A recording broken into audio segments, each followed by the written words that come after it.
Setelah cukup lama dinanti-nanti, akhirnya LRT Jabodebek beroperasi juga setelah diresmikan oleh Presiden Joko Widodo pada hari Senin 28 Agustus 2023 kemarin.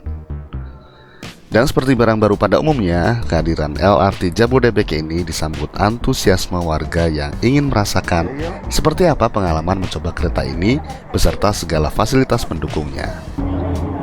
Dan karena saya juga termasuk warga pada umumnya, tentu saja saya juga tidak mau ketinggalan untuk ikut serta dalam gelombang antusiasme tersebut. Nah, seperti apa pengalaman menaiki LRT ini? Berikut impresi pertama saya menjajal moda transportasi baru di Jakarta ini.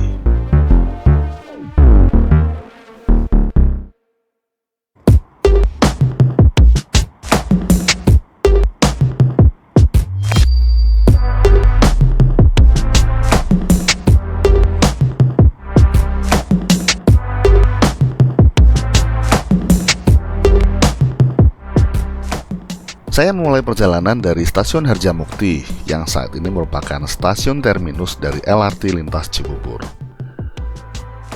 Untuk mengakses ruang utama, saya bergegas naik melalui eskalator.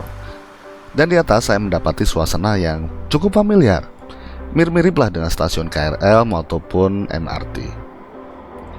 Selanjutnya kita harus melewati gate elektronik yang dapat dibuka menggunakan kartu uang elektronik yang umum beredar di Indonesia, seperti e-money, flash, breezy, tapcash, dan Jackcard. Bisa juga menggunakan kartu multitrip KAI Komuter, atau menurut website kai.id, Anda bisa juga melakukan scan kris link aja dan KAI Pay. Bagi yang kehabisan saldo atau tidak membawa kartu uang elektronik, tersedia tiket vending machine untuk top up mandiri kartu uang elektronik.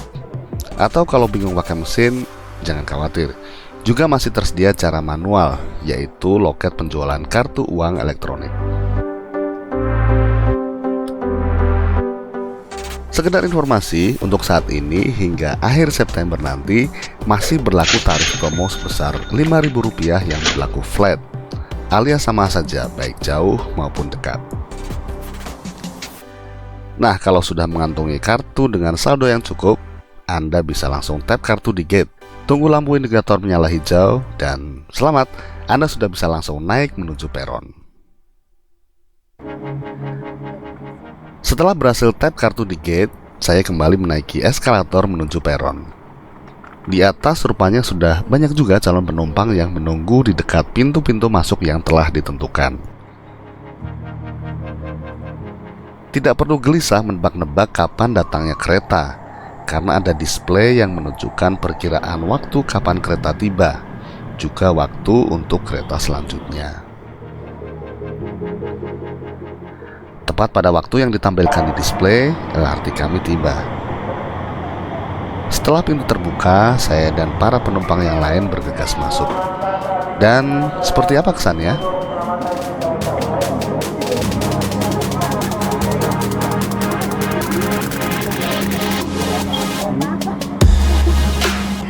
Ya, sebenarnya naik LRT ini tidak jauh beda feelingnya dengan moda transportasi berbasis rel yang lain, seperti KRL atau MRT. Namun ketika saya pertama kali masuk, sepertinya LRT ini agak lebih kecil dibandingkan dengan KRL atau MRT. Saya belum menemukan data spesifikasi terkait dimensinya, namun kalau dilihat kasat mata, bangku tempat duduknya memang lebih sedikit, dan space di tengah bangku yang berhadapan sepertinya memang lebih sempit.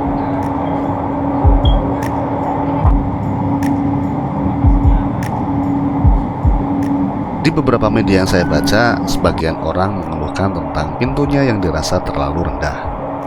Namun karena tinggi badan saya memang sama dengan rata-rata orang Indonesia, jadi buat saya sih tidak ada kendala terkait pintu. LRT Jabodebek ini diklaim 90% adalah karya anak bangsa. Hampir semua komponen LRT memang dikerjakan oleh perusahaan dalam negeri. Infrastruktur lintasannya dibangun oleh PT Adikarya, keretanya dibuat oleh PT Inka, persinyalannya disiapkan PT Line Industri, dan operasionalnya dilakukan oleh PT Kereta Api Indonesia. Tidak hanya itu, LRT ini juga menerapkan teknologi canggih yang patut diacungi jempol. Teknologi seperti apakah itu? LRT Jabodebek ini sudah menggunakan sistem kendali kereta berbasis komunikasi atau Communication Based Train Control dengan grade of automation tingkat 3. Dengan teknologi seperti ini, kereta LRT bisa beroperasi secara otomatis tanpa masinis. Ya, LRT Jabodebek ini berjalan tanpa masinis. Canggih ya? Tapi tidak perlu khawatir, karena walaupun tanpa masinis, kereta akan tetap diawasi secara otomatis dari pusat kendali operasi atau Operation Control Center.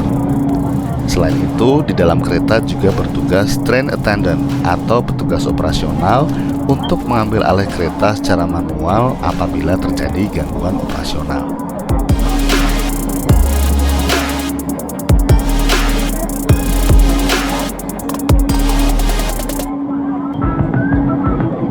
LRT lintas Cibubur yang saya naiki terus bergerak menuju stasiun Terminus Duku Atas. Berbeda dengan moda transportasi massal yang lain, LRT ini menyajikan pemandangan yang berbeda. Karena LRT ini berjalan full di atas rem layang dengan posisi yang cukup tinggi dari permukaan tanah. Rasanya hampir seperti naik kereta gantung Taman Mini dengan jarak yang lebih jauh.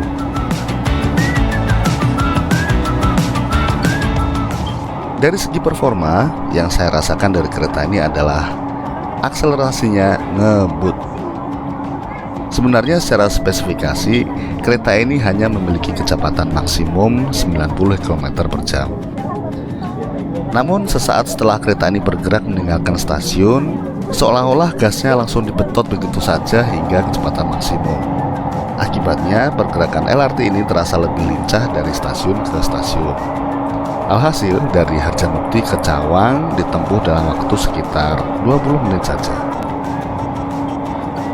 Hanya saja, seperti yang dikeluhkan banyak orang, pengereman kereta ini memang cenderung kurang mulus. Tidak seperti mengerem mendadak sih, namun pada saat akhir pengereman, seolah-olah seperti pedal remnya langsung diinjak penuh, terasa menghentak dan mengagetkan. Ini memang kurang nyaman buat penumpang, terutama penumpang yang berdiri.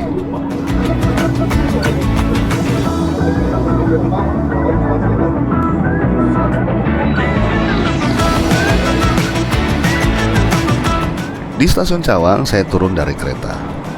Sekedar informasi, stasiun Cawang ini adalah stasiun interchange atau transit.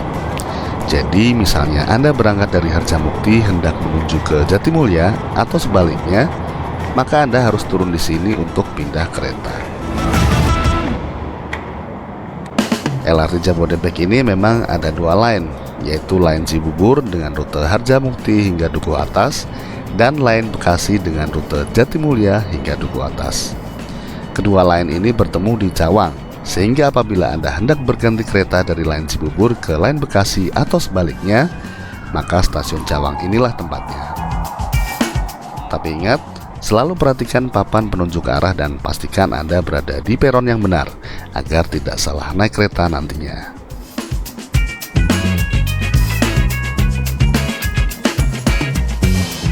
Kalau melihat suasana stasiun yang saya lewati, stasiun-stasiun LRT ini nampak masih sepi. Dalam arti baru ada fasilitas standar seperti toilet, ruang menyusui, musola, dan ruang kesehatan.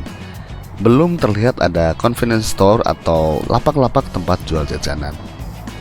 Jadi bagi Anda yang berencana untuk mulai menggunakan LRT ini untuk mobilitas sehari-hari, untuk sementara siapkan sendiri perbekalan pribadi masing-masing. Dari stasiun Cawang, saya memutuskan untuk kembali ke Harjamukti, tidak lanjut ke Duku Atas ataupun pindah jalur ke Jatimulya, karena saya ada agenda lain. Lagi pula, sepertinya sudah cukup impresi yang saya dapatkan dari hasil mencoba LRT ini untuk pertama kali dari Harjamukti ke Cawang. Satu hal lain yang menjadi catatan saya adalah headway alias waktu kedatangan antar kereta untuk saat ini masih terasa terlalu lama. Bisa mencapai 15 hingga 20 menit. Buat yang terburu-buru tentu ini agak repot. Tapi menurut informasi yang saya dapatkan, ini karena rangkaian LRT yang saat ini dijalankan baru 12 rangkaian dari 31 total rangkaian. Jadi secara bertahap akan ditinjau kembali terkait penambahan rangkaian kereta sehingga headway antar kereta menjadi lebih singkat.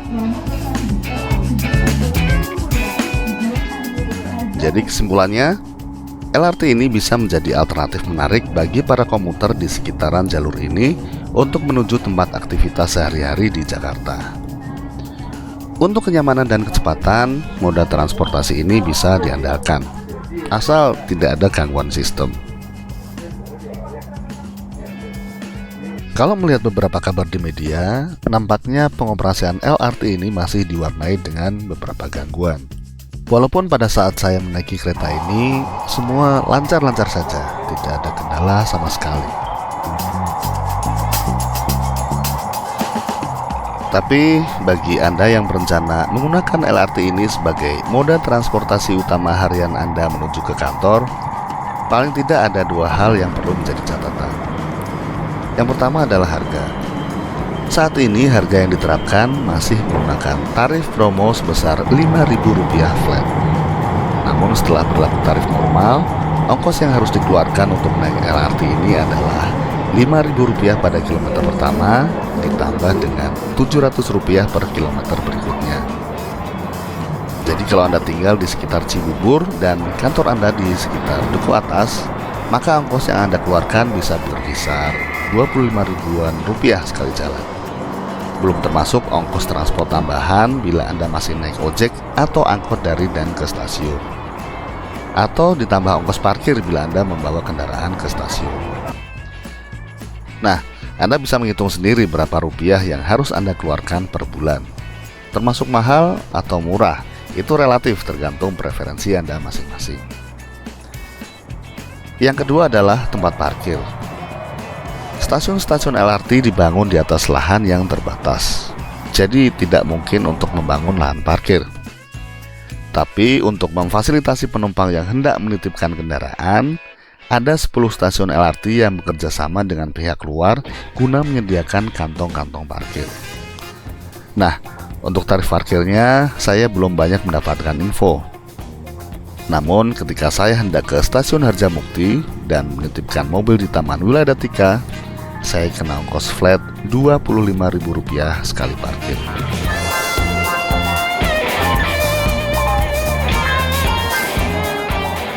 Baik, itu saja impresi pertama saya mencoba LRT Jabodebek.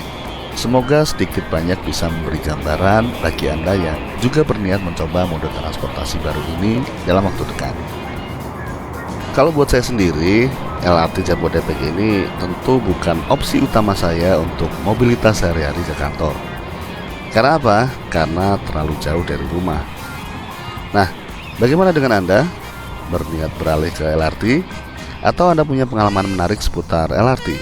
Silahkan tinggalkan komentar di bawah. Jadi, sekian video kali ini. Saya Anjas. Sampai jumpa di video selanjutnya.